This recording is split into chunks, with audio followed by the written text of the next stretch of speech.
The birthplace of intercollegiate basketball is about to host one of the premier matchups in Class 4A. It's the Pat Paterson Thanksgiving Tip-Off at Hutton Arena here at Hamline University. The Stillwater Ponies and Farmington Tigers will do battle. Farmington, the number 3 team in Class 4A, Stillwater, number 6. Hello everyone, I'm Mike Peden, joined by Olivia Antilla in her broadcast debut. Olivia, a Division I graduate, Florida A&M. You'll see her on the sidelines in the summer, coaching 43 Hoops AAU. Olivia, we're honored to have you with us. Thank you for having me. And you have a lot of connections with players around the Metro, including these two teams, Stillwater and Farmington. Yes. What excites you about this matchup? I think it's just going to be a battle, a very high-paced game of who's going to win the boards. I think that's what this game is going to come down to, is who's going to win that rebound battle. Speaking of pace, Stillwater a year ago, one of the highest scoring teams in Class 4A. Yep. Farmington, their season opener, dropping 92 points on St. Michael Albertville. They hadn't scored a game in the 90s at all last season. But Liz Carpentier, the Farmington head coach, told me the Tigers can run. We saw it with STMA. We'll probably see it again tonight. Right. It should be a very exciting game. It should be, and plenty of reasons for that. On Farmington's side, you've got Molly Mogensen, who broke her mother's all-time scoring record at the school. She's going to Creighton University. Yes. Sophie Hart, one of the top-rated juniors in the state of Minnesota. Yep. Paige, Kindseth, this is a balanced, loaded team. Yes. That 92-78 win, 3 20-point scores. And when you have a lot of options at your disposal. You're hard to guard. Exactly. Yes. And Sophie Hart, particularly hard to guard. Yes. She's a very good player who can dominate from multiple areas of the floor, and she's a very well rebounder. She makes sure she's active on both ends of the floor. And for Stillwater, they lost Sara Scalia to graduation. She's now getting buckets at Minnesota. They brought back just about everyone else. They are 2-1. They lost to Park Center at the Tip-Off Classic last week, beat River Falls, beat Apple Valley. And even though they don't have Sara Scalia, they've got Liza Karlen down low and on the outside, the stretch 4, and Alexis Pratt, one of the speediest, peskiest guards in the state. Yep, and that's why they're going to be hard. It's going to be a very high-intensity game when you have a post player who's able to beat you from the inside and out, but you can also defend at a high intensity. That's going to equip for a great game. You mentioned rebounding could be crucial to this outcome. What will this game come down to? I think it's going to come down to rebounding and who can make those rebounds into points. So who's going to control the offensive rebounds and make those turn into points for their team.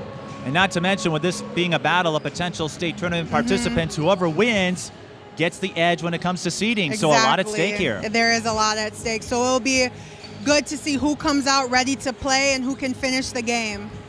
Almost makes you want to dress up in your jersey again, right? doesn't it? I have those feelings sometimes. Well, she'll be up here. Her playing time, at least in the high school level, is done. Yes. But we have an exciting game coming your way in a moment. Stick around. Twin Cities Sports Broadcasting and a whole lot more. That's what you get from TSB Television. We provide long-lasting digital coverage of your favorite athletes from the preps to the pros. Dazzling moves. Holloman, good if it goes. Yes! Game winners. James. She's in trouble. Finds James. Toss shot. It goes in. And everything in between. Before we let you go, do you want to say hi to anybody? Oh, I don't know. Let's put me on the spot there. If you want to connect with our audience, visit us at patreon.com/TSB Television or sponsor our coverage through PayPal and Cash App. Thank you for watching. Welcome back to Hutton Arena, the birthplace of intercollegiate basketball. Hamline University, host of the Pat Paterson Thanksgiving Tip-Off for 20 years, Olivia. And when this event began, it was a 4-team playoff. A few years ago, they expanded to a all-day round robin. And the last couple of years, they beefed up the field. Farmington was added this year with Konya. Yep. Other gems like Rosemount, Stillwater, Hopkins, St. Michael, Albertville. St. Thomas and Hamline have done a terrific job bringing top-tier teams into the Metro over the holiday weekend. They definitely have, and you can come here and sit all day and watch good basketball and see some really good players participate. Well, that's what I did yesterday at St. Thomas. And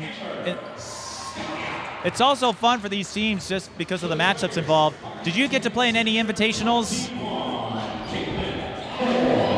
Not that I can remember, more so Christmas tournaments, but I get what you're saying. This is a good opportunity for teams to play against competition that they may never see during the regular season, whether that be playing a team on the same level or playing up against a 4A team. It really helps teams establish early where their weaknesses are and how they can move forward for the rest of the season. Well, this is one of the big non-conference matchups on Stillwater's calendar. Let's take a look at the starting five. Stillwater, the visiting team, by virtue of jersey color. It's Alexis Pratt, number 0. Gianna Carr, number 20, cleared to play after sitting out last year due to the transfer rule. Sara Scalia, number 21, Sarah's little sister. Grace Cody, number 31. And Liza Karlen, number 32. Farmington will start Peyton Blandon, number 11. Paige Kindseth, number 15. Caitlin Moore, number 21. Molly Mogensen, the Creighton recruit, number 24. And Sophie Hart, number 32. You were saying it's a chance to see matchups you don't normally get to. Mm-hmm. Well, these two could see each other in the state tournament. Farmington and Stillwater favorites to get out of Section 1 and 4 respectively. Mm-hmm. But both play in larger conferences, so they don't get a whole lot of non-conference dates. Right. Farmington in the South Suburban, so Lakeville North, Eastview, Rosemount, some of the top contenders there. Stillwater won the Suburban East with an undefeated mark last year. Expected to win the conference again this year, but Roseville, they're always lurking. Right, always. Although Roseville did lose to Waconia today, 62-60, a little bit of a surprise there. Sophie Hart and Liza Karlen meet. Hart being recruited heavily, including Minnesota, and the 6'4 post extraordinaire wins the tip, but Farmington can't catch up to the ball. Farmington, next Friday, they will play Hopkins. It's a home game, but props to Farmington. Liz Carpentier willing to take chances with this team. It's always a good learning game. 3 on the way from Sara Scalia, and it's good. A good play set up by the coach early to get their shooter hot and rolling off of a make. Willie Taylor, the head coach of Stillwater. Liz Carpentier, the head coach of Farmington. And another turnover for Farmington. Willie Taylor, you may remember, 2 state tournament titles at St. Paul Central. That super team of 06-07, considered one of the best in state history. There's the speedy Alexis Pratt. Tries to drive. Paige Kindseth with the rejection. And Farmington looking to run. Kindseth out to Mogensen. We should point out this invitational, for the first time ever, is using a shot clock, a 35-second shot clock. I asked several coaches about that. They told me it really hasn't come into play because a lot of these teams run the ball, they push the pace. Sophie Hart scores down low. For you, Olivia, what was the adjustment like going from high school with no shot clock to D3, D2, then D3, and then eventually Florida A&M where you had a 30-second clock? Yep, well, at the JUCO, we did have a shot clock and then Division II, so it was really seamless when you're put into systems that naturally play fast and you just learn to adjust. For a lot of players, they do struggle at first with the shot clock, but once you get into the system and you learn what the coaches want, it should be a seamless transition. Well, Stillwater's defensive pressure getting to Farmington early. At least 3 turnovers in the first 4 or 5 possessions. Yep. And that could come down to the game difference for Farmington is Stillwater's in-your-face defense leading to them turning the ball over.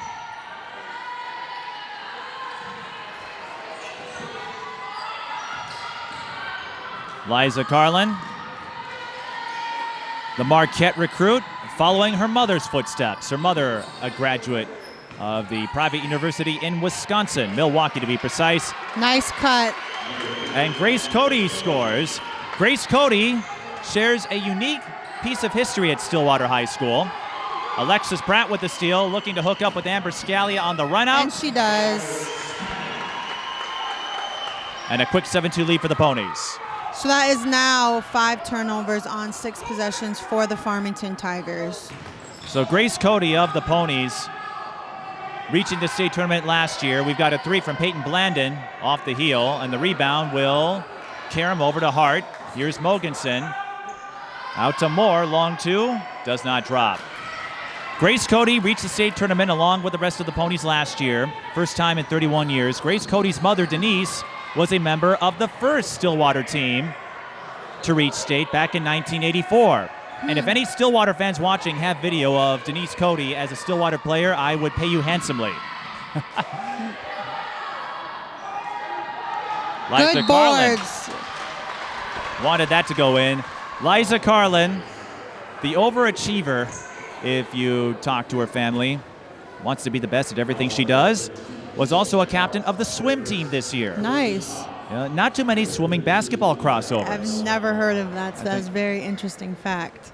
Well, and you played, if I recall, basketball. Did you play any other sports? I did play soccer alongside of playing basketball.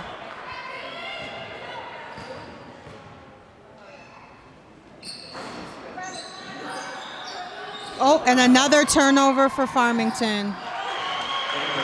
Sara Scalia connects on the mid-range J. 10-2, Ponies over Farmington.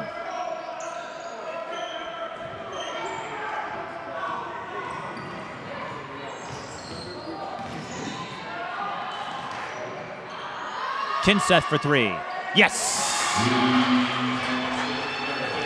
Farmington's going to have to knock down those shots. If Stillwater is playing a very tight-knit defense on the inside, forcing them to shoot those shots. So if they can knock them down, they will be able to contend in this game.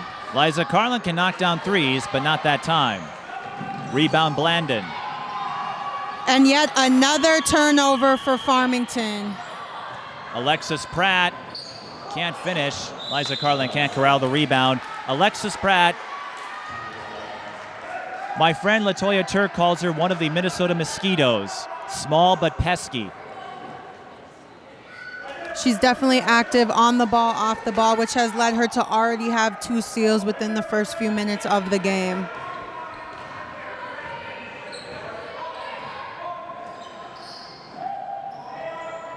Hart. Almost Alexis another Pratt. one there, but she was a little bit too late. And that's the risk you run. Como Park plays a similar style defensively. They'll take chances, and sometimes it pays off. Other times it can result in a turnover, or a foul in this case. Kindseth, baseline J, swish. And Paige Kindseth feeling it from long range.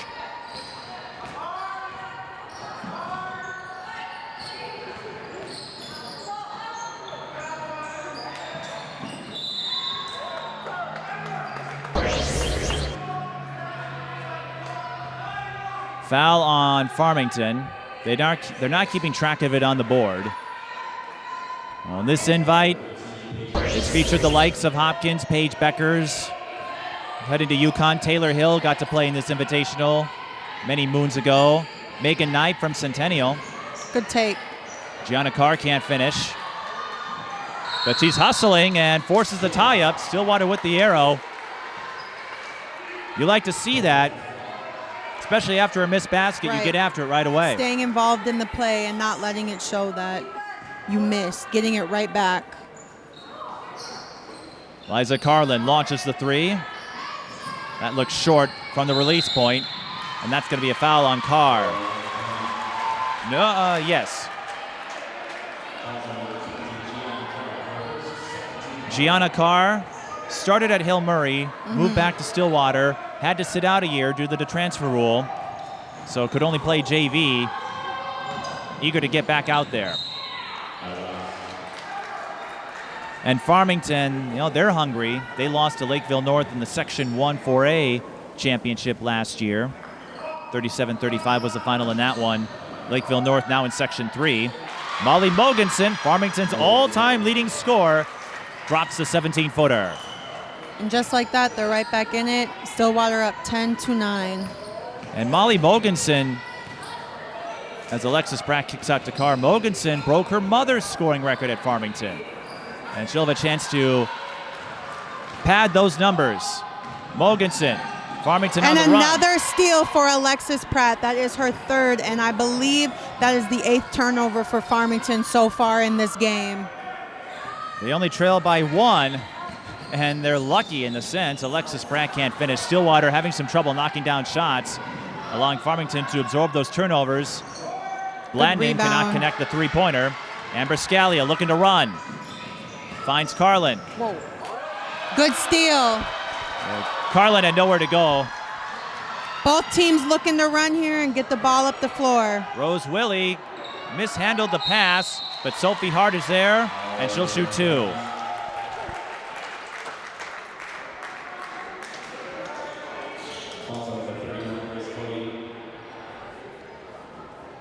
Sophie Hart leads the team in rebounds, blocks, runs the floor well.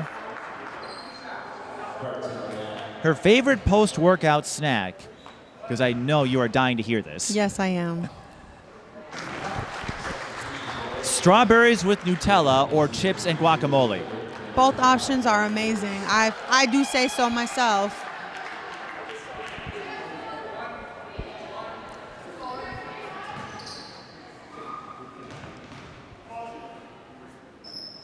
Farmington with their first lead of the game with those free throws. Because Stillwater is playing so far up in your face, 90% press, it's giving Farmington the opportunity to run the ball and get some easy bunnies underneath. Farmington holds the arrow on the held ball. One more tidbit about Sophie Hart. Also plays volleyball and track and a member of the National Honor Society. And D1 aspirations will soon follow.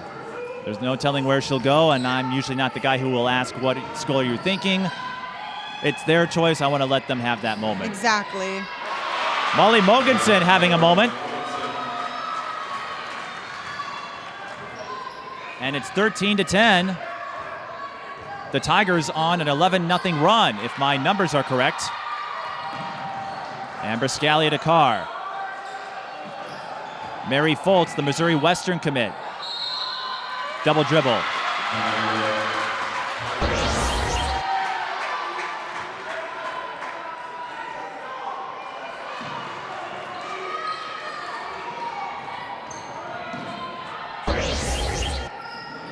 Kindseth. Hesitation move, swish. She is on fire. I believe she is 3 for 3 from the floor currently. 13-0 run for the Tigers. And Stillwater hanging on to their timeouts for now. Remember, this game will be crucial for seeding should these two make it to state. Because as you know, having played in 3 state tournaments, the coaches seed it. At least, well, I think when you played, it was the weird 1 through 4 and 1A and 2A were just random, which didn't make sense to anybody. Since then, it's 1 through 5 for every class. And they look at how you did in the conference, how you did head-to-head against the other teams. Right. This is one of those barometers. Kindseth on the run. Goodbye. She turned that corner well, and there goes Stillwater with their first timeout of the game. Farmington went on that run due to their intense defense, and they caused a few turnovers for themselves. Paige Kindseth, when she's not draining jumpers or running the floor, likes to fish in her spare time and also enjoys going to church. Plays on the volleyball team. Liz Carpentier calls her a dynamic, athletic player, on the wing, big game player, and can score inside and out. And we've seen all of that in the first 7 minutes and change.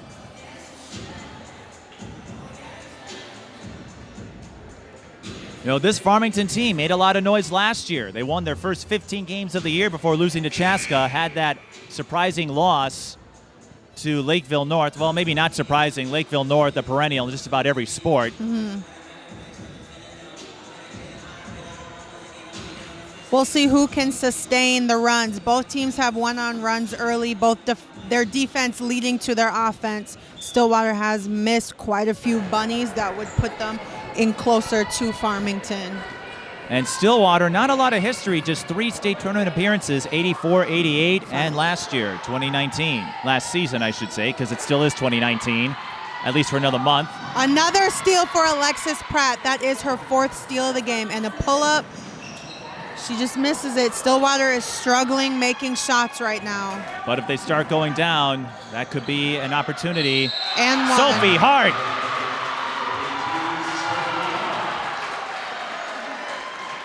She keeps this up. I might start calling her Barracuda.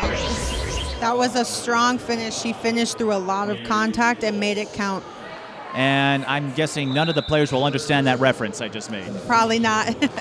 It's a reference to Hart, the band. Barracuda was one of their signature hits from the 70s. Never mind. I have a weird fountain of pop culture knowledge. That's about my only useful skill set in broadcasting. But Sophie Hart, a double-double threat in just about every game. Missed it, but Farmington has all the momentum right now. 17-0 run. They lead by 9, 19-10, with 9:35 left in the first half. Another turnover for Stillwater. No one stops the ball, and they're right in for the bucket. That allows Peyton Blandon to go coast to coast. 19-0 run, and we've got some debris. And Alexis Pratt will have a quick word with Dean Stambaugh. Willie Taylor and Stambaugh, if I remember correctly, both were at Hamline for a time. Willie was hoping to coach collegiately, but then started having kids, and as he said, well, his wife is the boss of the family. That's usually how it works. You got to listen to the boss.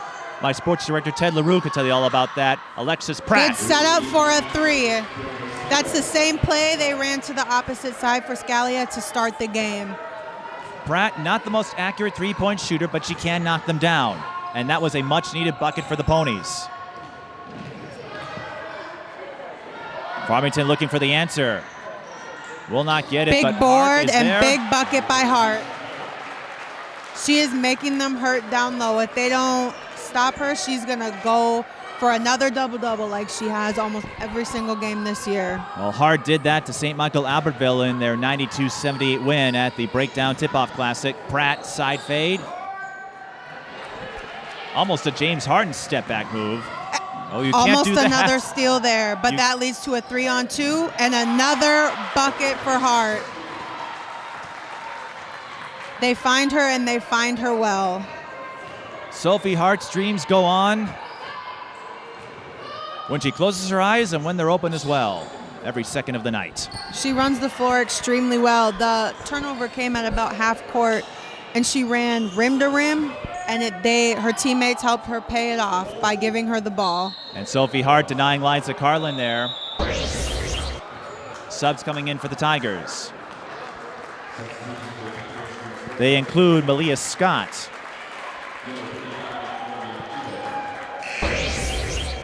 Farmington, southern Minnesota, on the cusp of civilization and acres and acres of farmland, hence the name Farmington, I suppose.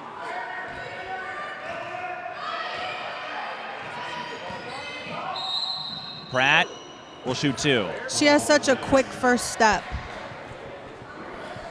Now here's something amusing about Alexis Pratt. She stands 5'3". Her favorite basketball player is Kevin Durant. Big height difference there. Well, she plays with a 6'10" frame. She definitely does. As far as her heart is concerned. And she makes the free throw count. Oh, Alexis Pratt, a darling all over the state. And on my YouTube channel. She has a big following. Well, you know this. Well, maybe you wouldn't. You're 5'10", 5'11". Mm-hmm. But, a lot of shorter players, folks kind of look at them a little oddly, but Don't ever look past Right. them. McKenna Hofschild scored 63 points last year for Prior Lake, the all-time single-game record in Minnesota history. And someone closer to your age range, Tia Albert at Tartan, 5'5", but Tartan's all-time leading scorer, and told me that Tia would make up for her lack of height with trash talk. Right. If she scored 40 points, you were going to hear about it. Exactly. She felt I had to get an advantage somewhere. Alexis Pratt, not the person to draw at other opponents.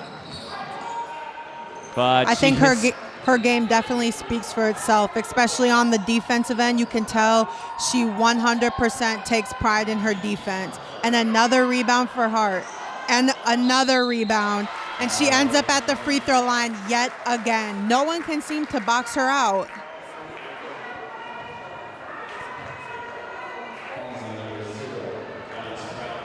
Sophie Hart in the early part of the season, averaging 19 points per game. And will on her way to another double-double. Already has 10 points. She has yet to hit from the free throw line, though. But, you can't do everything. You can't be perfect at everything. Right. We'll see if she can make this one count. Nope. Rims out. And while we're on the subject of height, I mentioned this with Onyo Simonum, the Maranatha Christian legend. Another turnover for Stillwater. Let's see if Farmington can convert it. Amber Scalia stays in it and blocks the shot. Amber Scalia says, I don't think so. Shot clock did not reset. Although Farmington still has 20 seconds, the shot clock has yet to come into play. Kindseth for three. Yes! She has not missed from the floor. She is 4 for 4. She's hit 2 threes, a runner, and a layup. She is so hot from the floor right now. I'm going to borrow one of your lines, Olivia. Paige Kindseth, she's a bucket. Yes, she is. And another turnover. Scramble for the ball. Tie up. Both teams have turned the ball over a lot of times, but it shows that how aggressive each team has been playing defense. Farmington just making it count more than Stillwater has. Farmington up 28-15, and as we're saying, the Tigers, they like to run. Scalia hit from behind. That's going to be a foul on Malia Scott. Amber Scalia, Sarah's little sister. Sara in attendance. Sara Scalia already a starter for the Gophers in her freshman year. And the Scalia family, Peter, the patriarch, played a big role in rebuilding Stillwater's program, helping build up the youth levels. Willie Taylor, one of his first reactions when he took a look at Stillwater is, we've got 3,500 kids. We should be doing a lot better at girls basketball. It's like, where are all the athletes? And they've built them up. You've got the Scalias. Liza Karlen has a younger sister, Lexi. Molly Mogensen can't hit the three-pointer. Rebound, Kindseth. Through traffic, no good. Now, I wanted to finish this up, Olivia, because you could attest to this, perhaps. On one end of the spectrum, you've got Alexis Pratt, Sophie Hart at 6'4", and Onyo Simonum was telling me, hold on, we've got a substitution that we'll have in a moment, that being tall helps in basketball, but it can make things difficult elsewhere. Yes, it definitely can. That's the one plus is on the floor. And by that, in terms of finding attire or shoes that'll fit or clothes that'll fit. Exactly. I've ran into girls who are 6'2 plus and they can never find shoes to wear, so they're constantly wearing sneakers. Did you ever have that problem? No. I was lucky enough that my foot was small enough to meet common women's standards. Well, Liza Karlen. And one finally drops for her. That probably explains your fancy footwork down low at Benilde St. Margaret's, Osseo, and at Florida. Exactly. That's it. Officially, it was Onyo said shoes that will fit and pants that will fit. Those are the biggest. Exactly. Pants are typically not made for longer-legged individuals. And Sophie Hart could relate. Almost another one there. Gianna Carr. Active on the ball, but that has led her to 2 early fouls. Lizzie Holder in the game, played a lot of JV last year, moved up to varsity this year, and with Delaney Wagner out for the year with an ACL injury, she'll continue at River Falls, but her high school career is over. Lizzie Holder, Amber Scalia, Gianna Carr, bigger to be some of the players who will get playing time and have a chance to get some varsity experience, and we have a discussion at the scorers table. I believe it's about the shot clock and whether or not Stillwater actually had possession of the ball. That's been an issue here, and the shot clock will go back to 8. It's been an issue here, but the officials aren't used to it. The players aren't really used to it. Not many invitationals until this year have put in a shot clock. This event and the Hall of Fame Classic, January 18th, are two who will use a shot clock. The Hall of Fame Classic, closer to your neck of the woods, Anoka Ramsey. Stillwater and Hopkins, one of the premier girls matchups. STMA and Lakeville North. Mary Foltz for 3, no good. And Olivia, if you want to stick around, there's some top girls and boys games. Eden Prairie and Park Center boys will play right after Stillwater Hopkins. I'm excited to see how Park Center boys ends up this year. They were so tremendous last year and returned a bulk of their talent, so it should be interesting to see how they come out of the conference, but also in the section as well. And we're seeing more and more of these invitationals. Breakdown Sports USA puts together a lot.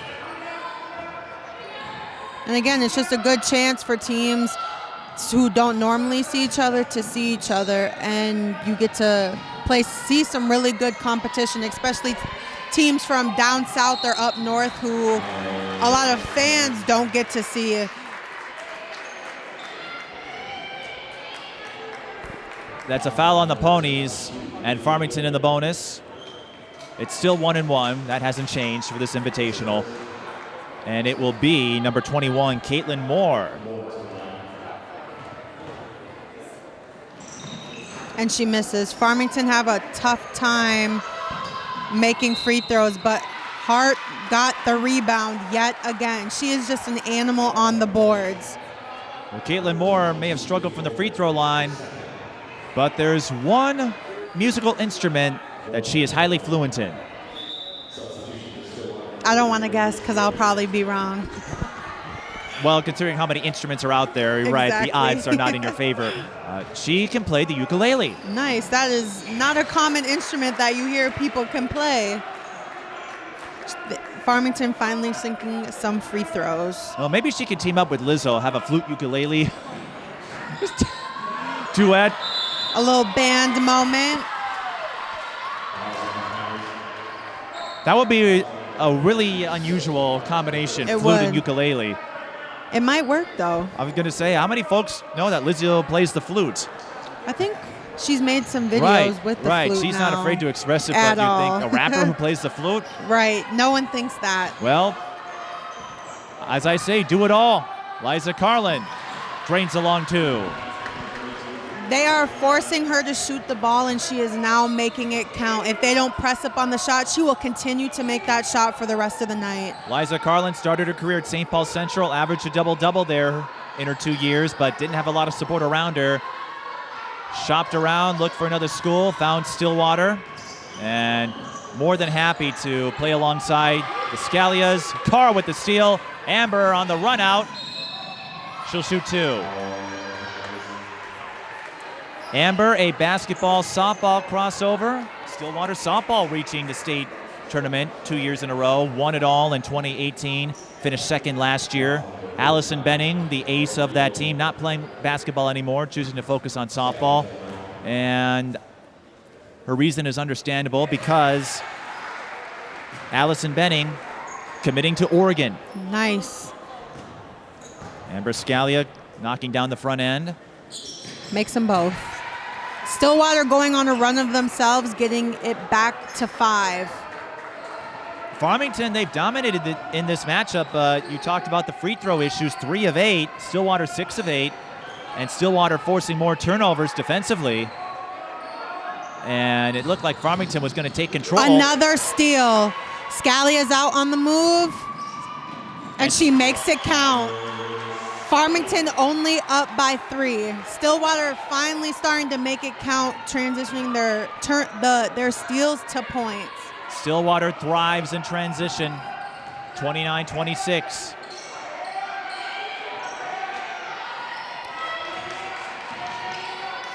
Stillwater just is displaying a suffocating defense.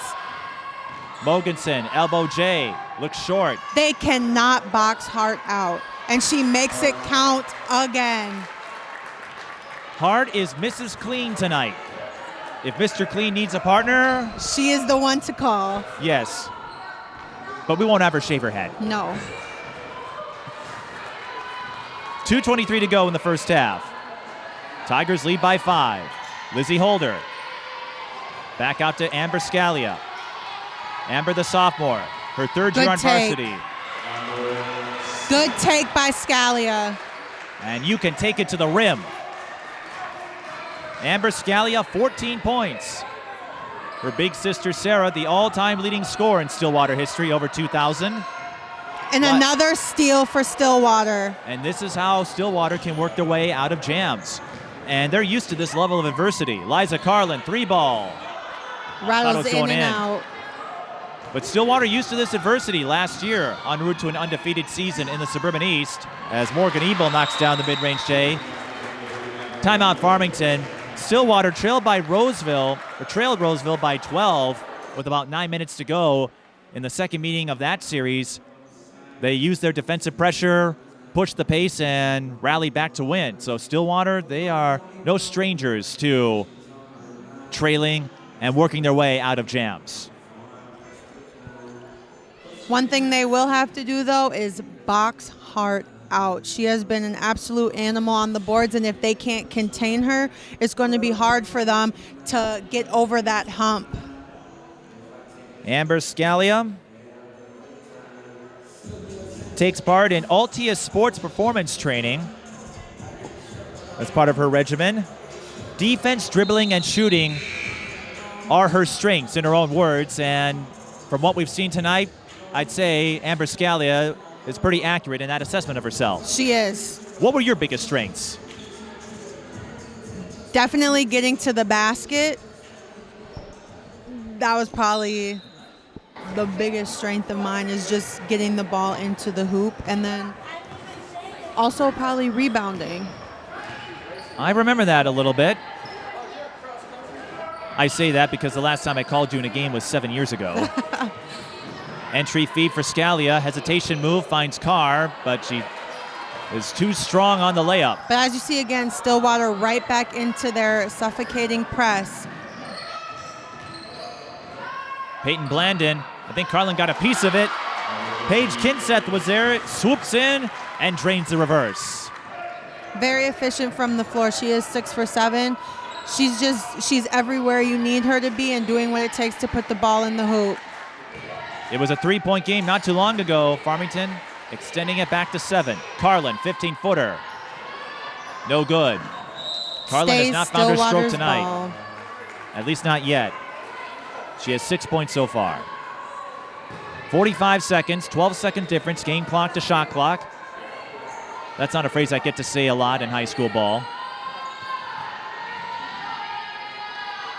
Karlen looking for Cody, and Cody was pushed. And a foul that will put her at the line. And that will, yes.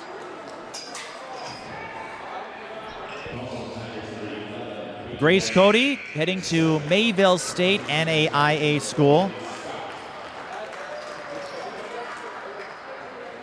Works at Nelson's Ice Cream out in Stillwater, and her mother, well, the whole Stillwater community, I've had a chance to get acquainted with all of them, being a Stillwater beat guy for the last several years. All pleasant individuals, no egos, they're all happy. It's a neighborhood over there.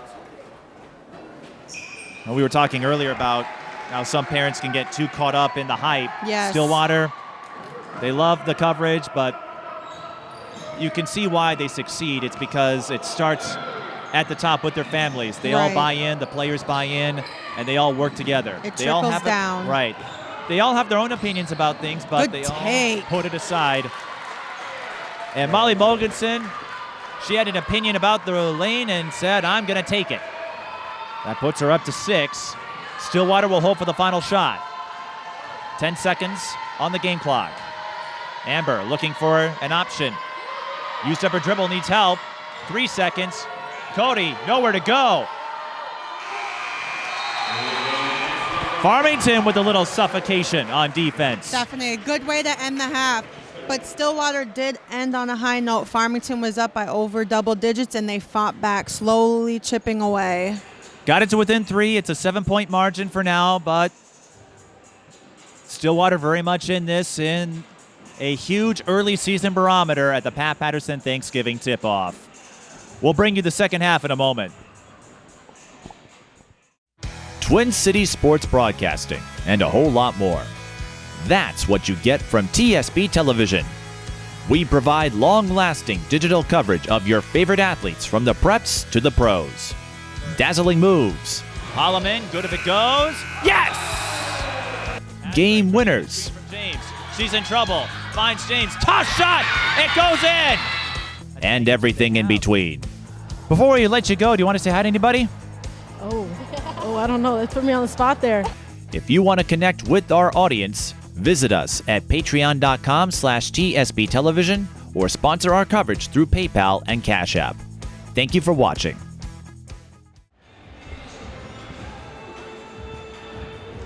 Mike Peden and Olivia Antilla returning.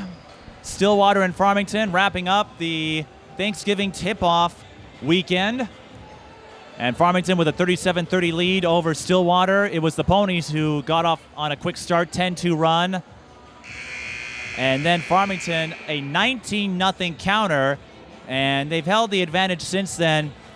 Sophie Hart, a big reason for that. Stillwater has not found an answer for her yet. She definitely had a double-double, I believe, in the first half.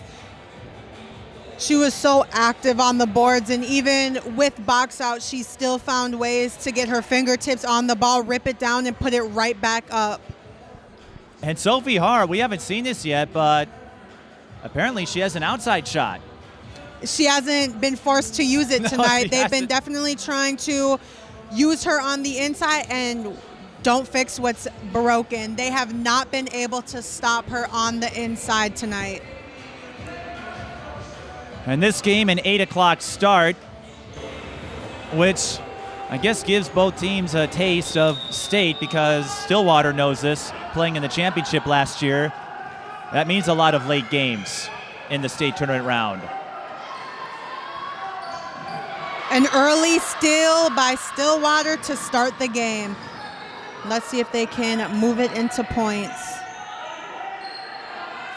Oh! And they turn it right back over. And then Farmington turns it right back over. This game has been filled with turnovers by both teams. Well, Stillwater, they're going to be very thankful the ref set that screen. That was a turnover with an assist from the official. Exactly. He set the screen and Blandon couldn't get around him. I think Stillwater's found their new defensive scheme. They did. Use the refs. Use the refs. Well, we've seen it. Sometimes the ball goes out of bounds, bounces off the ref. If they're in play, the ball's in play. Right. They do their best to stay out of the way, but it happens sometimes. Alexis Pratt drives with an and early scores. bucket. Her first step is so quick. If you're not ready and anticipating the drive, you are not catching up to her. You should see her on the track. 3 off the mark from Peyton Blandon. And Stillwater is running. Carr. No good. And Amber Scalia pushed from behind. She'll draw the foul. Stillwater's definitely trying to attack early and not settling for the jump shots.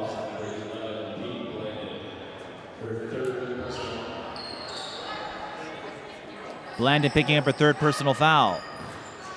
Alexis Pratt with the 3. A little bit short. Again, Farmington's going to push. Again, Pratt not the most accurate three-point shooter. Has been trying to make that work. It hasn't worked out at the same success rate as Sara Scalia or Liza Karlen or Grace Cody. She seems to be strongest when she can drive inside, but I don't blame her. You know, the three-point shot so valuable. We've seen that how many times in the NBA? Exactly. It's definitely becoming a more popular shot. Good drive and a strong finish. That was Molly Mogensen, who told me her mother was a little bit salty that her scoring record was broken, but at least it was by her daughter. Right. If you're going to be pushed out of the top spot, They said it was tipped at the top. And I believe I saw that it was tipped, and so that was a good catch by the ref to give it to Stillwater. And looking at the trajectory, that makes sense. Pratt with a pump fake. A lot of standing by Stillwater's team. Good drive by Pratt, and she makes it count. She stayed active on getting that drive in. She got around eventually. Stillwater standing around. Alexis Pratt, she doesn't do that. No. Always looking for a place to move. Mogensen right pulls back. up.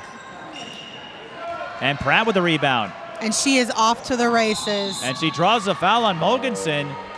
I'm not sure if that was inadvertent or if Pratt sensed her and just kind of leaked over there, cheated over to Mogensen, and drew the contact. Which is definitely a good read by an offensive player when you feel that defensive player on your hip initiating that contact to get the call. That was a good play by Pratt. So you think she leaned over there or kind of drifted over there to try to draw the foul? Dribbled, veered in her way to get the call, exactly. Sara Scalia for three, in and out. 5-point game. Stillwater trying to answer back. They just have not been hitting shots, whether it's layups or threes. They haven't been able to make them count this game, but they're still only down by 5 points. And that's the threat that Stillwater poses with every game. Now, losing Sara Scalia, that was your primary scorer. You figure Liza Karlen and Alexis Pratt will be the go-to figures. Pratt with that speed of hers, looking to get some space on Mogensen. Gianna Carr through traffic. Paige Kindseth stayed with her. Hart running the floor again with the bucket. And that is what you do. When your post players run rim to rim, you feed them the ball. And they've been doing it, and that is why she has been efficient, especially when you're shooting 2 feet from the basket. You better be efficient if you're shooting that close. Exactly. And you're 6'4". Kindseth looking to go coast to coast, and she'll shoot 2. Stillwater becoming very stagnant on the offensive end. It's a lot of Alexis Pratt trying to get movement, and a lot of other individuals just standing there. If they can just, how they were in the beginning of the game, moving without the ball, setting screens, they will get those open shots that they are looking for. Kindseth knocking down the front end. Her favorite part about playing this sport is the relationships she develops with her teammates. The team atmosphere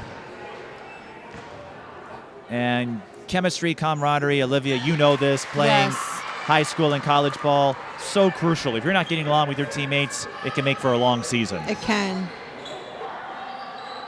And if I remember, that was not an issue with Benilde St. Margaret's, Osseo, or Florida A&M.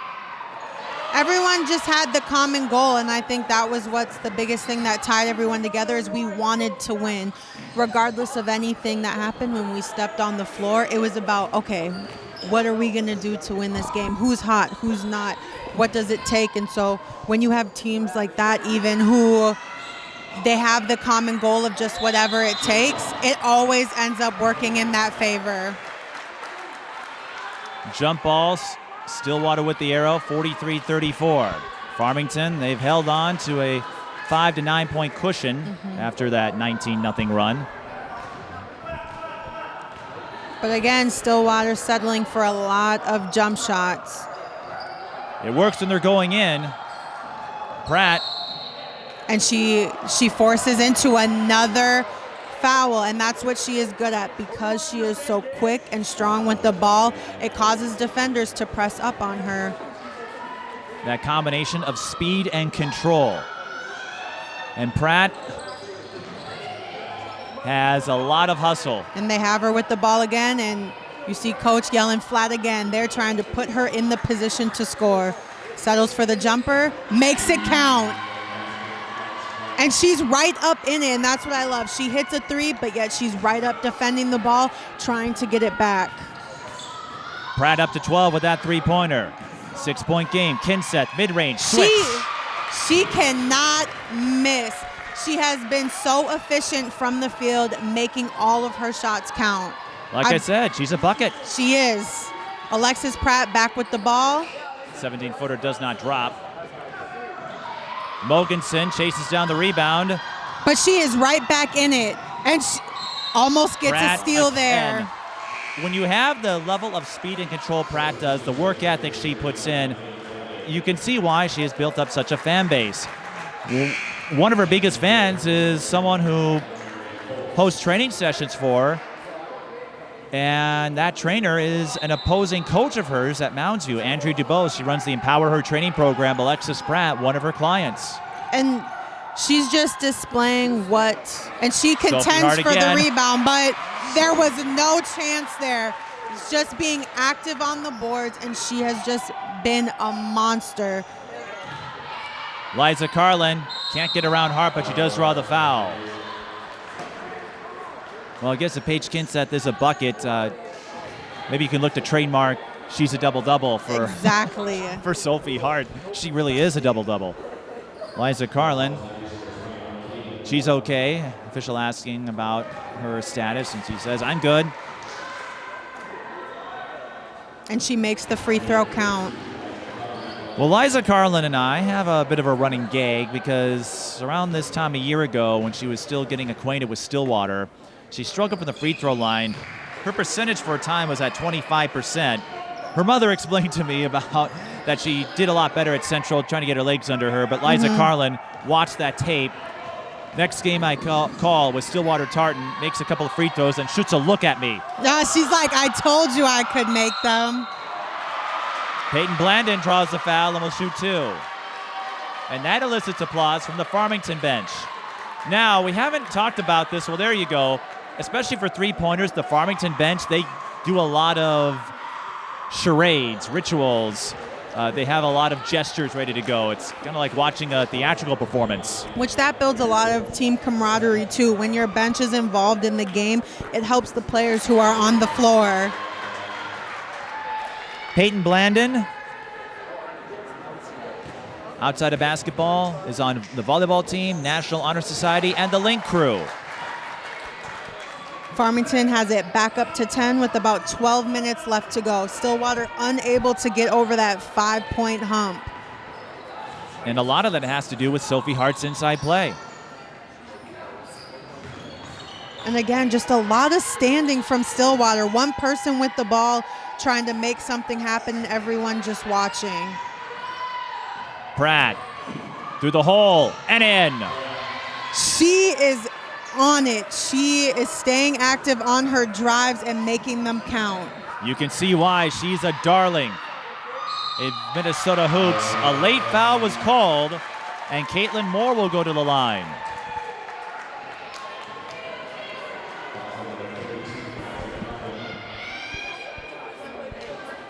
Caitlin Moore, the ukulele specialist.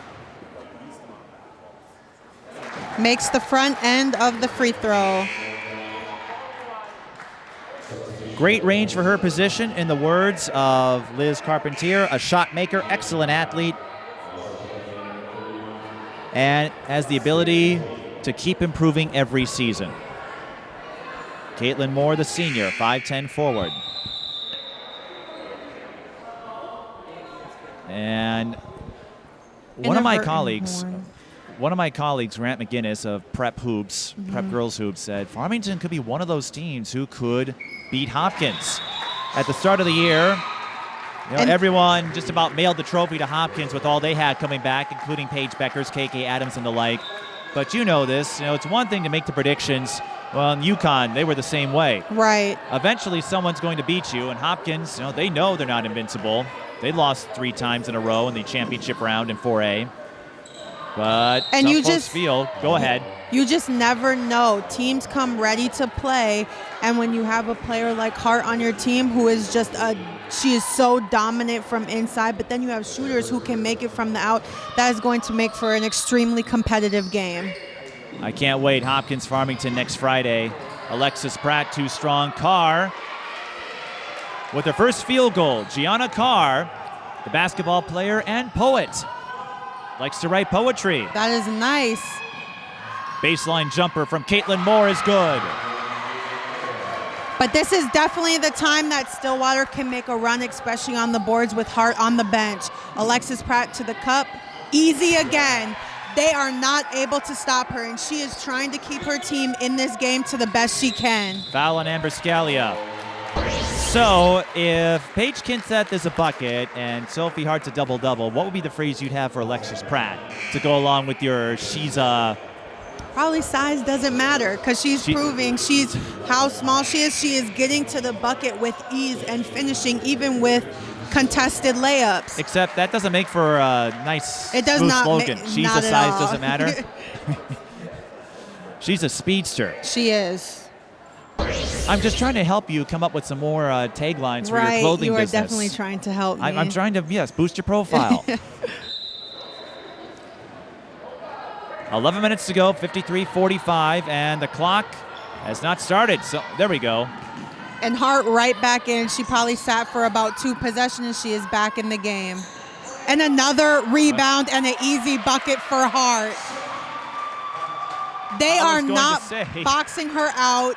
She has been getting boards with ease the entire night. I was going to say Paige Kindseth missed.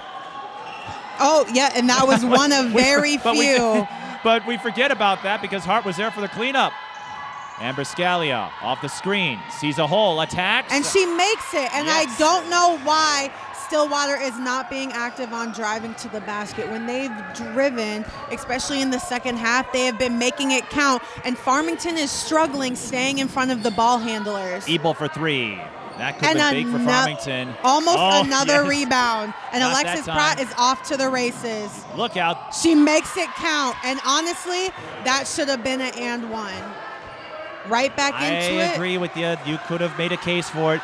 But going off what you're saying, Scalia and Pratt thriving on drives. And there's Pratt again, always looking to steal another ball. And a big collision between Pratt and a Farmington player is down.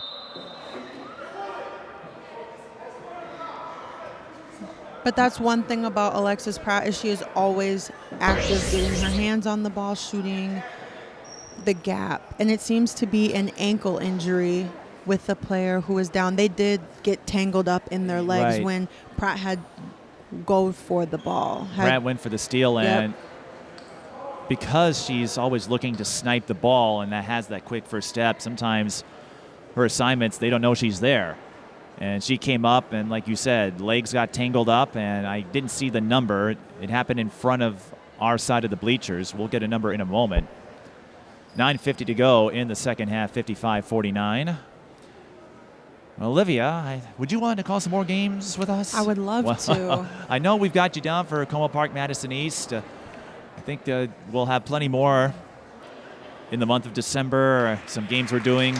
And she seems to be okay. Coach is helping her off the floor. That is Morgan Ebel walking gingerly back to the bench, but some other games on the radar. Minnehaha Academy and North St. Paul boys basketball. A chance to see Jalen Suggs. That's always fun.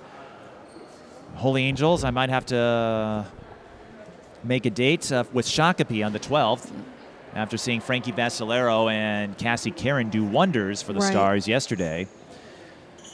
De La Salle will host St. Michael Albertville on the 17th. That'll be a big one. Maranatha, Minnehaha on the 20th. There's so many good games, and just one me. It's hard to get to all of them. Yeah, exactly. And when all of them watch you, I had an Anoka player who I discovered watches all my games on YouTube, recognized me and says, "You're Mike Peden." Mogensen. Oh, there's Pratt again. Pratt with her hands on the ball again. And this is just a reminder, even though Farmington is up, you cannot make lazy passes. Alexis Pratt if you throw a simple lob, anything in her direction, she will go after it, try to get that steal. She's gotten her hands on so many tips. A drive, kick to the Mogensen corner. cannot get the bounce, and the rebound going to Karlen.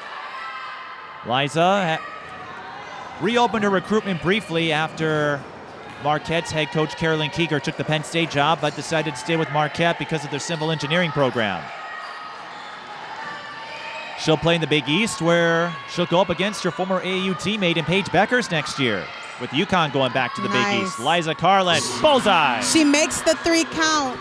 She's hit one other of those, and if she can hit those down the stretch, Stillwater's going to be in good placement. Here comes the pressure, but a foul. But that three-pointer makes it a one-possession game, and Stillwater with a lifeline.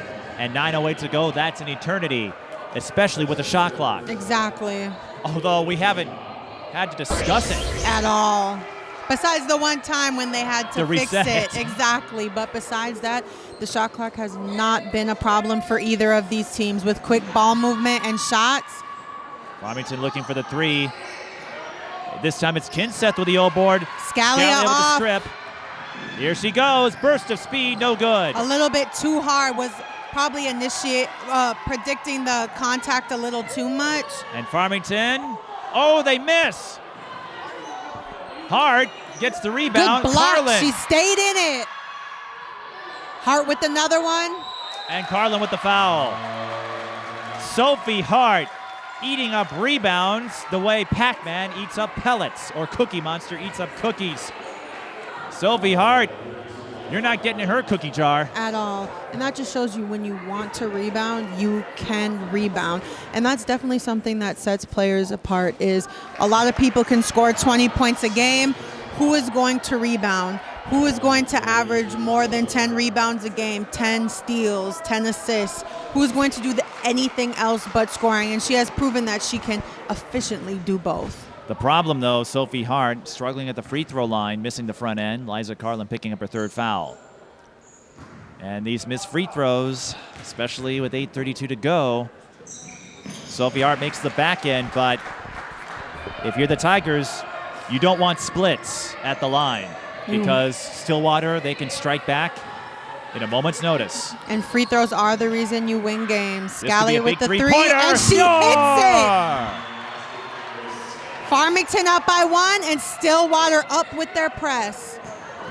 Kindseth pulls up, Misses, but gets her own rebound, forces it inside, and gets it to drop.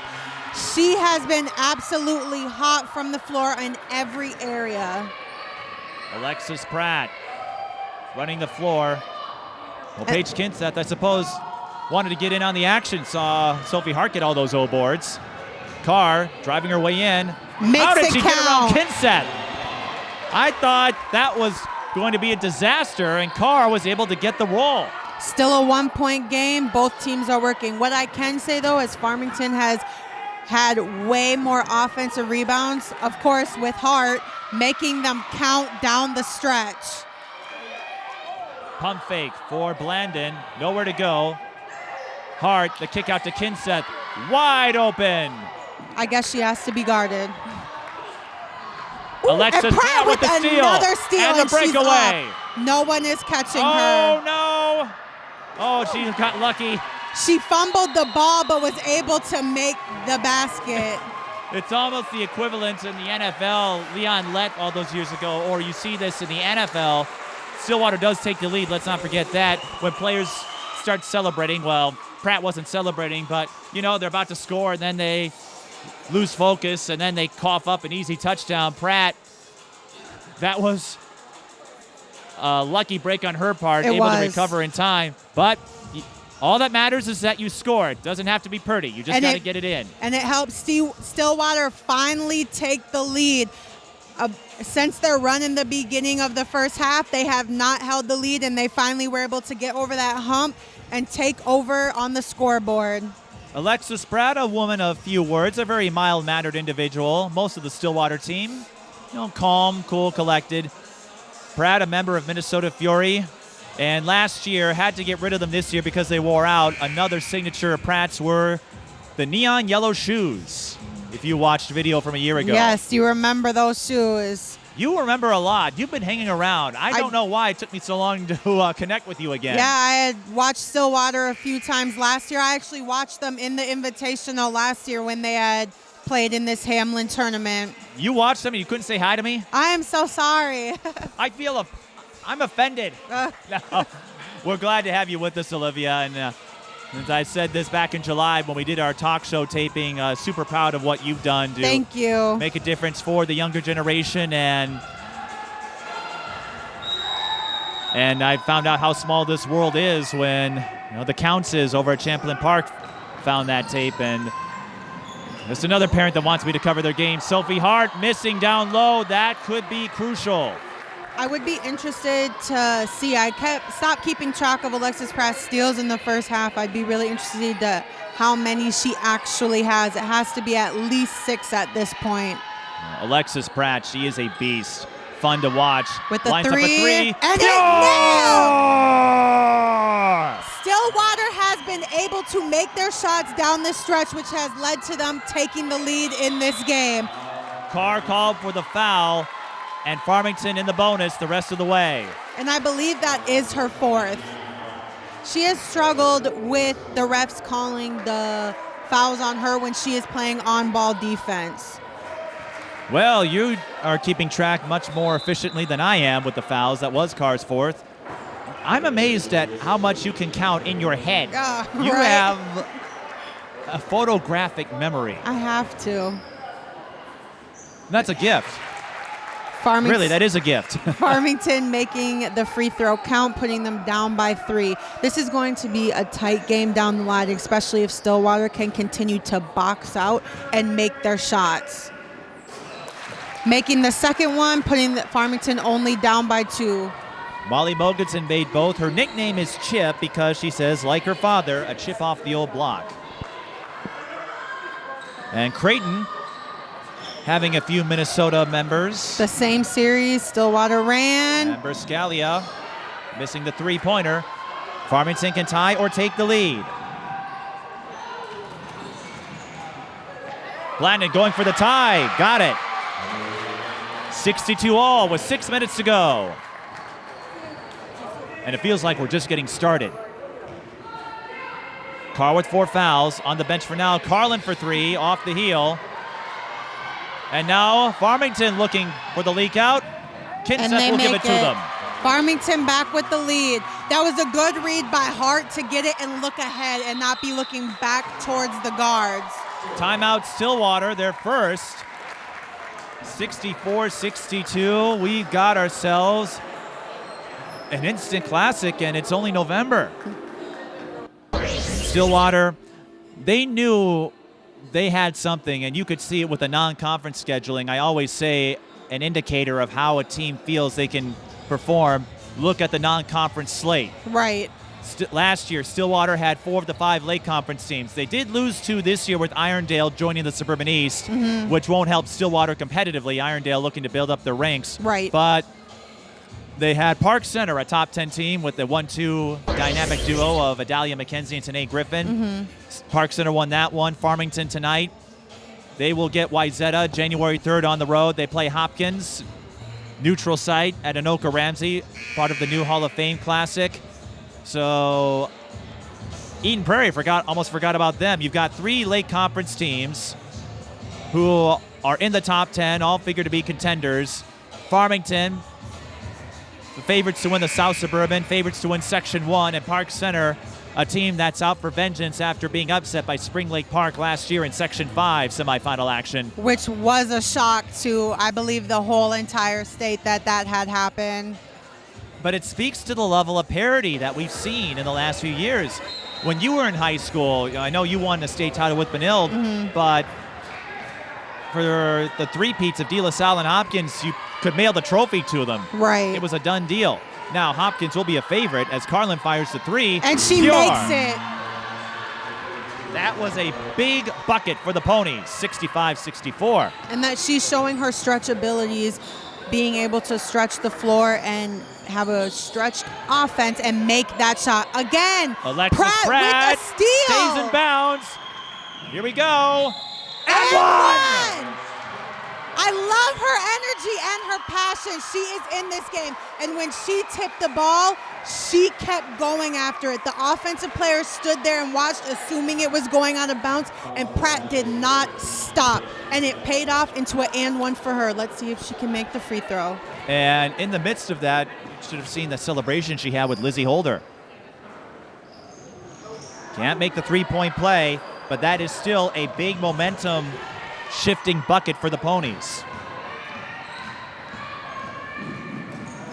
Farmington Easy on the bucket. run. Molly Mogensen scores. And that's going to happen when you're applying a full court press. Sometimes teams are going to get easy buckets, but Farmington definitely taking advantage. And another three for Stillwater. That was Lizzie Holder. They are completely hot from the three-point line in the second half. They struggled the first half, but now they are making them count. Mogensen gets a friendly bounce.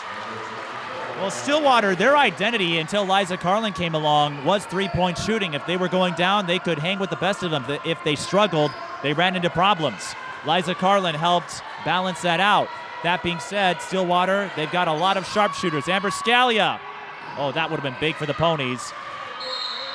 And a foul on Holder. That will send Kindseth to the line. And this is only the third game of the year for these two teams, or fourth game for the Ponies.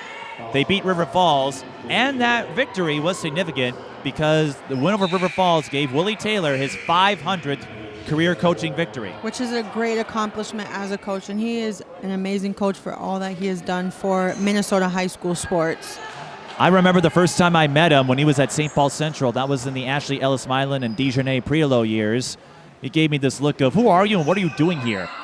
Hart with another easy rebound, but Karlen, contested and blocked out of bounds. Right, Karlen staying with her that time. But Willie Taylor said, who are you? What are you doing here? And now 15 years later, we can't get rid of each other. I followed him at Central. I cover him here at Stillwater. Occasionally, he'll ask me for game tape. Sometimes I think coaches want my game tape because of my commentary. Exactly. They want to hear what I have to say. Complete play-by-play. And Alexis Pratt. Well, that doesn't happen often. Kindseth gets the steal. And then she overthrows her target. Carr. And then a scramble for the ball, won by Mogensen, and we're tied at 70. that was just a big scramble of turnover, steal, and then it finally ended up in a basket, tying Farmington at 70 points with 3:30 left in the game. Mogensen broke her mother's all-time scoring record at the Tip-Off Classic. 3 players scored 20 points in that one. 20 or more, I should say. And Hart with the first of many double-doubles. Pratt looks short, and the rebound caroms to Mogensen. Farmington off to the races. Alexis Pratt with again. Another steal. That legit has to be her 8th steal. For an assist? For 3. Oh, in and out. But that's a foul on Sophie Hart. Lizzie Holder will go to the line. Holder, the 6'1" sophomore, so Stillwater getting a little more height with Holder in there, but she played all JV a year ago. This is a pressure cooker situation. 1-1 following the timeout, 3:04 to go. Olivia, this is only the first week of the year. I'm not sure my heart could take this. Right, it's a very high-intensity game, but two very good teams, and like we said in the beginning, it was going to come down to small little things, and both teams are hungry for this win. You can tell. Now, you've been in your share of close ones, and I think your state tournament win in 2010 over Hill Murray, if I recall, also came down to the wire. What are the coaches, what are Willie Taylor and Liz Carpentier saying to their team right now in a tight situation? I hope he's saying to keep the momentum and to box out. That is why they were able to come back, because they started boxing out on the defensive end and controlling the rebounds. And they even have gotten a few offensive rebounds that have given them additional possessions. But that has been the shift. And in order for Stillwater to maintain, they have to keep Hart off the boards and to, of course, keep knocking down these big shots like they've been doing down the stretch. And if you're Farmington, I'd say keep up with that balance. Kindseth 22 points, Mogensen 17, Sophie Hart 19, emblematic of what Farmington likes to do offensively. 1-1 for Lizzie Holder. She makes it count. And that is another thing that is important, is who is going to make the free throws down these last 3 minutes. Both teams are in a 1-1, so I'm assuming a lot of free throws will be taken. Well, 3:04, a lot can happen. She hits the second. Holder has a high arcing stroke, but it goes in. 12 of 15 Stillwater is from the free throw line. And I think for the first time in the game, Stillwater fell behind half court for defense. 3 on the way. 3 ball, corner and she pocket. makes it count. Farmington takes the lead back by 1. Again, she has been so efficient from every area of the floor tonight, and they left her open too long, and she made it count. 25 points for Paige Kindseth, but this is Good far pass. from done. Amber Scalia off the back door. I love backdoor plays. And that is exactly what guards are supposed to do. When you throw it inside, make a cut to the basket. Your post players should know how to find you, and in that case, they did, and they made it count. One of my favorite plays is the back door, and that's why. Missing everything and getting the recovery. Oh my goodness, Caitlin Moore turned a bad shot into a blessing. Hart saves the ball, she stays in the play, and it counts for 2. And Farmington retakes the lead. Less than 2 minutes to play. And don't forget, we do have the shot clock, so teams cannot hold it. Offense. Jump Ooh, ball. A jump ball. Very interesting call. I didn't know what they were going to call there. Now Farmington cannot hold on to the ball here because of the shot clock rule. So this is one of the wrinkles, one of the new elements we'll get to see. How do teams handle that situation? Usually you can just hang on to the ball and make the defense foul you. Farmington can't do that. And a steal for Stillwater down the stretch. Let's see if they can turn it into some points as they are down by 1 with 1:30 left. It looked like Farmington had broken the full court press, and Lizzie Holder just swooped in. Pratt. Scalia to Holder. Pratt. You know she'll look for a lane if she can get it. Holder goes up. Misses but causes a jump ball, which means it stays with Stillwater. As they hold the arrow, 1:17 to go, and the shot clock reset there, although that hasn't come into play. 1-point game, and this is November. I mean, if these two teams meet again, and they very well could, oh, that would be fun. Lots of good basketball in 4A. What a way to end the Pat Paterson tip-off. Pratt out to Karlen. Karlen, Hart guarding her. Tough shot there. But Stillwater right back up in it. 1 minute to go. Who's going to win this game? Oh, and a steal for Stillwater. And that was set up by Pratt. She was hounding her assignment all the way through, and I believe that forced the bad pass. Stillwater, plenty of timeouts. They'll use them here. 48 seconds to go, and that is one of Stillwater's strengths, their defense, their quickness, their speed, and that is why they become one of the powerhouses after being a dormant force, a dormant resident in the Suburban East. It wasn't until 2 years ago where they got above 500 after many years of being under 500. Last year, they make it all the way to the championship. This year, high expectations, but Willie Taylor, he's been through it. One of the most respected figures in coaching, Hall of Fame member. He'll know how to get this team through a pressure situation like this. Exactly. It should be interesting to see what Farmington comes out, if they want to switch it up and go into a zone, or if they're going to stay in the man, which they've got caught up a few times on, though that staggered backside screen for the 3, which Stillwater has made down the stretch. So it should be interesting to see what type of defense Farmington is going to come out with. Sara Scalia in attendance, liking what she's seeing. Timeouts, I don't know how many they have. They haven't kept track of them on the board. I think Stillwater has 3 left. Both teams still in the 1-and-1 range, should we get a foul, and Farmington has the possession arrow. 48 seconds, so Stillwater can't hold it for the final shot. If they're quick, they could get a 2-for-1. And Farmington coming out in a man, their bench loud and in charge. Alexis Pratt with the drive, tipped from behind. Peyton Blandon stayed with her. Alexis Pratt tried to sneak it. Timeout Farmington. Now there's a 4-second difference, shot clock to game clock. And if you're Stillwater, I'd say Foul. they're going to look, well, if you're going to foul, going to look to do it on Sophie Hart. She's been the least consistent at the line. I see Destiny Pitts in attendance as well. Pitts and Scalia have formed quite the bond already. Destiny Pitts passing 1,000 points, one of the quickest Gophers to do it. Sara Scalia, what a legend she was at Stillwater. A week after Lindsay Whalen was hired as head coach, she said, I'm going to Minnesota. Exactly. Wanted to stay home. Well, she was a Lynx season ticket holder. In fact, her father, Peter, sent me a photo many years ago of a young Sara Scalia going out on the court and dancing with Maya Moore. Nice. In the 2011-2012 season.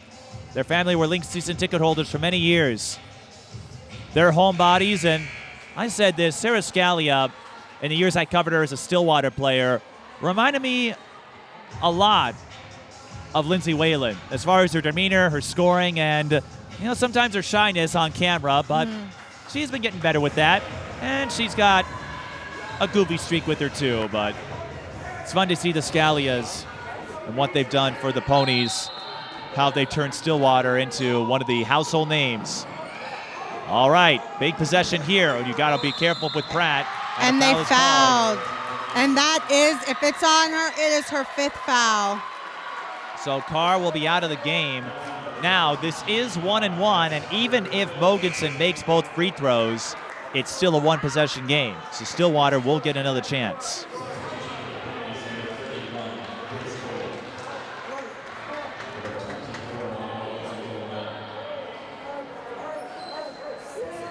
Molly Mogensen, 17 points, looking to make this a 3-point game.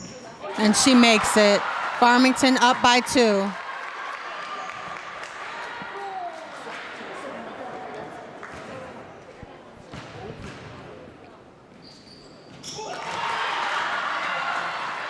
Makes both. Farmington up 3. Mogensen up to 19 points, and Alexis Pratt playing a little clock management. And she blows by her defender, catches up. Karlen for 3. Way off the mark, but they almost get it back. Stillwater up. Did Farmington get the timeout call? They did. They had the possession arrow anyway.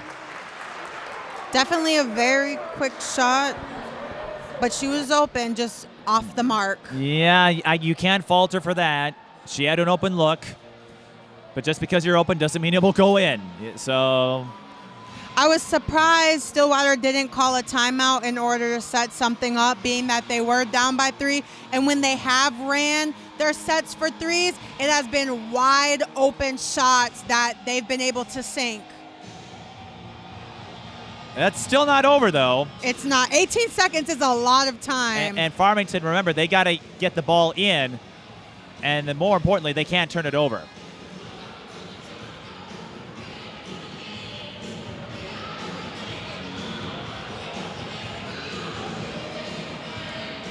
.7, Farmington, they've got to get the ball in bounds. Shot clock is off. And if Farmington can get the inbound and make a free throw, they can seal it and pick up another big win. And for Stillwater, that would hurt them. They've already lost to Park Center, a loss to Farmington, and then you start looking for other ways you can get those quality wins. And now Willie Taylor will call a timeout. Well, your classic timeout to see what the defense or opponent has set, and we'll do this again. But here's the situation for Stillwater. Farmington, they already have a win over STMA in Section 8. They beat St. Louis Park easily yesterday. They'll play Hopkins next Friday. That game will be big, a potential 1 seed on the line there. So Farmington, they've got a couple of wins, a win over Stillwater here, and you have to look at them as getting one of those top 5 seeds. If Stillwater loses to Farmington, well, now you're running out of chances perhaps to get those quality non-conference wins. Exactly. Similarly, a 3A school, so that's not going to help you that much, even though they're a top 10 team. Farmington, they're playing all 4A schools, and don't forget the South Suburban, they've got 3 contenders to deal with who are in Section 3. Eastview, they're down a little bit, but they could always bounce back. Lakeville North, Rosemount, came within a point of beating Eastview a year ago in the section, and Lakeville North with Lauren Jensen going to Iowa. So big chance here for both schools to get that high-quality non-conference win. And we've got a foul before the inbound.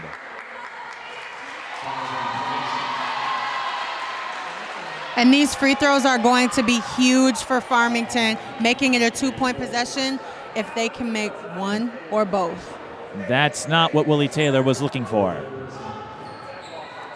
You draw up a play, and the last thing you want to do is foul before the inbound. In the pros, I believe, if you do that, it's a free throw and the team keeps the ball. We don't have that rule here. And she makes it, making it a 2-point, And Caitlin ball Moore, possession. Caitlin Moore may have just sealed it.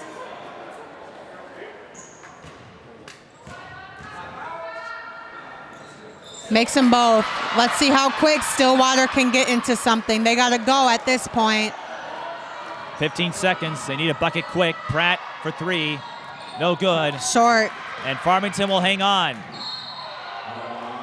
Stillwater's still defending, though, which is a good sight to see. But with 7 seconds left, you believe that this game is going to the win column for Farmington. They'll hang on. Stillwater gave them a run. Oh, almost a steal there. Another one for Pratt. But And the Tigers will run out the clock. Farmington contains the ball. Like I said, free throws were going to be the biggest part of the end of the game. Farmington 15 of 22. They got to the line more often, and Sophie Hart, the difference maker in this one.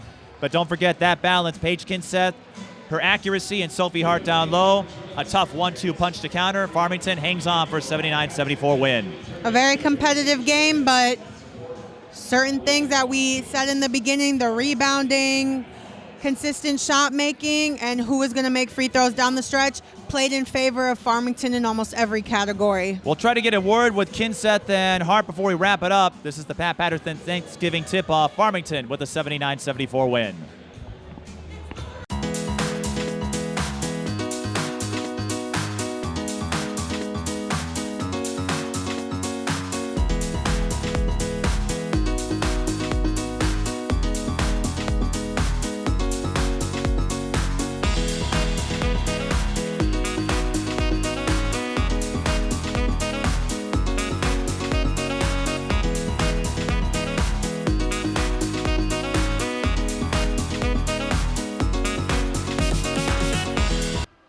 And joining me are Sophie Hart and Paige Kindseth of the victorious Farmington Tigers. Sophie, we'll start with you.